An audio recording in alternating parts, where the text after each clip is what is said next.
Subscribe now and press the bell icon. Never miss an update. Hello guys, today I'm gonna show you how to do equivalent frame method using add new FEM feature in SAFE.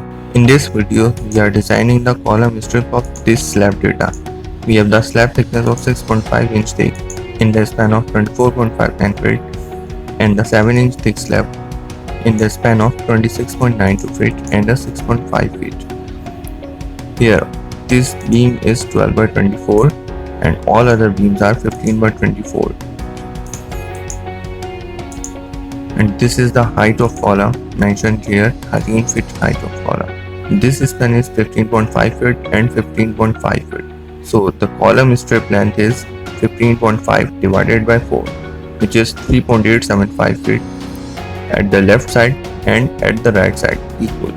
And we have the live load of 80 psf and floor finishes of 30 psf. And also we have a wall load on this beam which is equal to 0.63 kip per feet. So now let's start. Go to tools, equivalent frame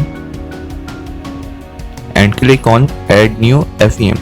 So using add new FEM feature, we can design any strip which we want to design. So now go to edit, design preferences and choose the rebar material to 60 grade steel and the slab rebar cover choose from the preferences. Go to edit, span data. Here we define the span length of our strip. So in our case, the span length S1 is 24.59 feet.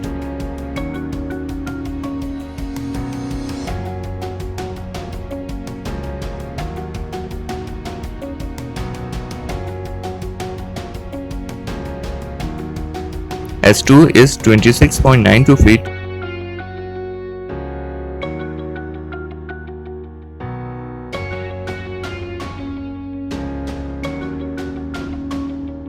And the right cantilever is 6.5 feet. Now go to edit, slab data. Here we define the slab properties of the spans. So in our case, the 24.59 feet is 6.5 inch thick slab.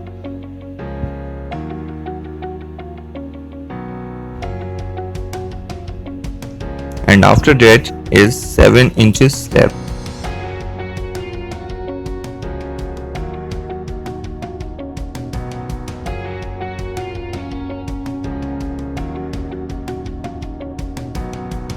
And in our case, the strip width is 3.875 feet left side and the 3.875 feet on the right side.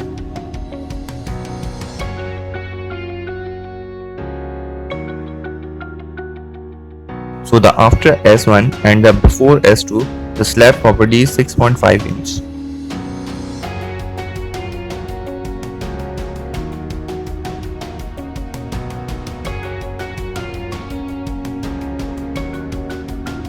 So after S2 and before right cantilever, we have a slab property of 7 inch thick slab. And the strip width is same as 3.875 left side and the 3.875 feet on the right side.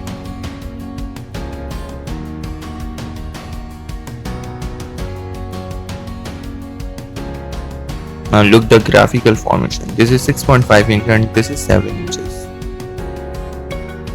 Now go to edit, beam data. So here we define the beam property which passing through the strip. So after span S1 and before right cantilever, we have a beam property of 15 by 24 inch.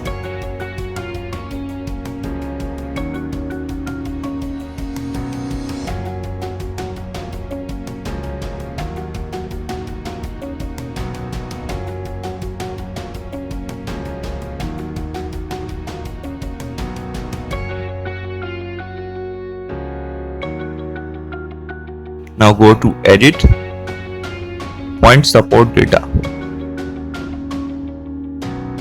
Here we define the support of the strip. So at the absolute distance 0 feet, we are defining a support data. So the column height is 13 feet, local axis angle is 0 degree at this support. So we have a transverse beam on this support and the beam property is 12 by 24 on the left side as well as on the right side. Now bottom column property, click on add new property.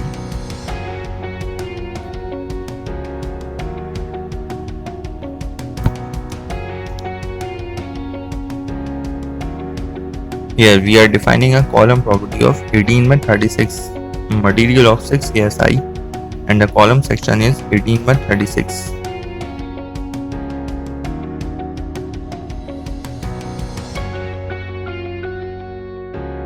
Now select here the column of 18 by 36 which we defined.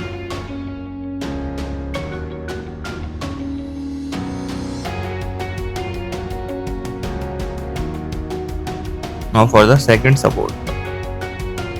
This is a column height of 13 feet and the local axis angle is 90 degrees. Now here we are defining another column property of 18 by 54.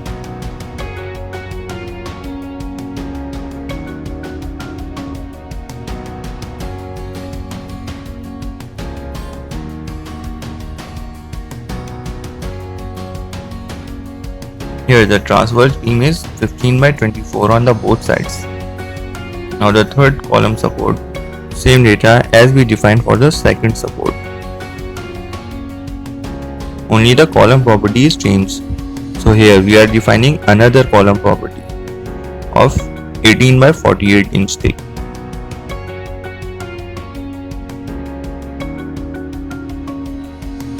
Now go to edit, line load data. Here we define the wall load which is acting on the beam.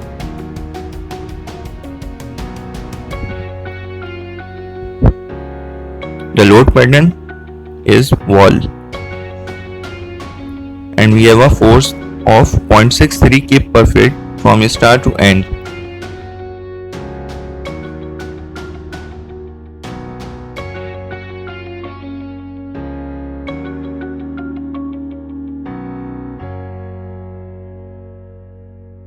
This is a graphical formation showing the wall load on the beam.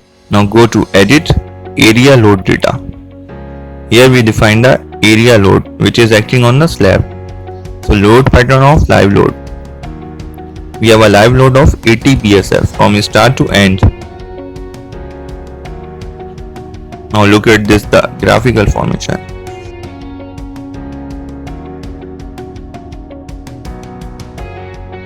Now similarly we are defining a floor finishes load. So here the floor finish load is 30 psf from the start to end. Look at this, this is a graphical formation, 30 psf load.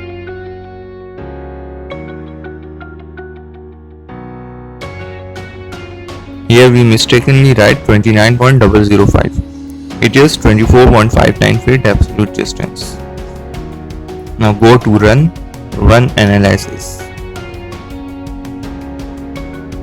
Now go to display, show deform shape, select the service load combination.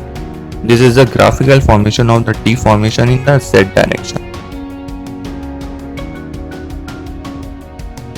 Now go to display, show forces. Now for the service load combo, select the moment. Here this is the table format of the forces. This is the graphical formation showing the forces, the moment value and the shear force value. Now look at this, at the 24.59 absolute distance, the table format is showing 150.75 kip-feet moment. And the graphical formation also showing the same. Now go to display, show axial stress contours, service load combos. This is the axial stress contours on the beam as well as on the slab.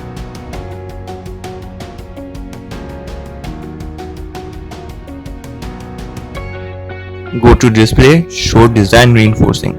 Select the bottom flexure rebar.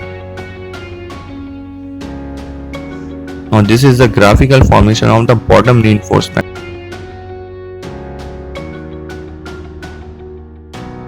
Now at the absolute distance of 10.8083 feet, the bottom flexure reinforcement is 0.9367 inches square. At the left bottom of the screen, Here is the calculation of the steel reinforcement required in inch square per feet.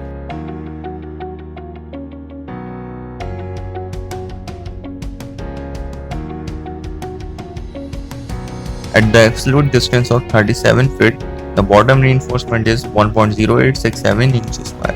At the left bottom of the screen, here is the calculation of the steel reinforcement required in inch square per feet.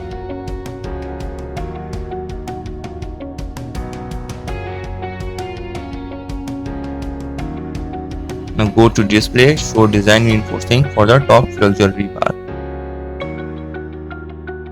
Now at the absolute distance of 0 feet, this is 0.7969 inches square.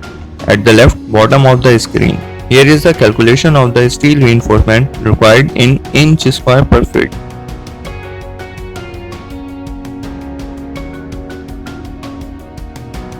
At 25.34 feet, the steel is 1.7297 inches square at the top fiber. At the left bottom of the screen, here is the calculation of the steel reinforcement required in inch square per feet.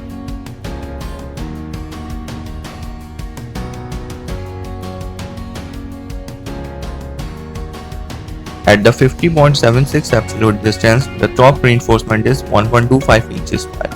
At the left bottom of the screen, here is the calculation of the steel reinforcement required in inch square per feet. If you like my video, please do share and don't forget to subscribe my channel.